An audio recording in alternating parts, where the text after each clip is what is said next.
Morning বন্ধুরা, জয় শ্রীরাম। আরেকটা mini ব্লগসে তোমাদেরকে স্বাগত জানাই।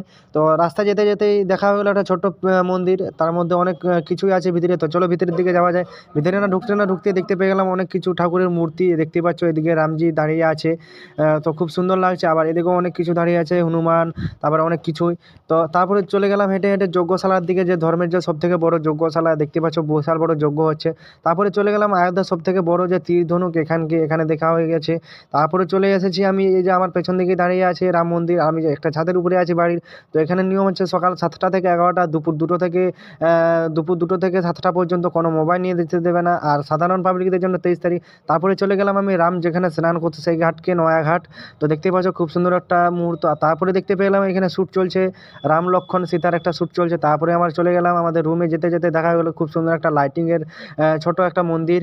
তারপরে আজকের মিনি ব্লগটা এখানেই শেষ করছি। যদি ভালো লাগে তো লাইক শেয়ার কমেন্ট সাবস্ক্রাইব করে দিও। তো চলো টাটা বন্ধু।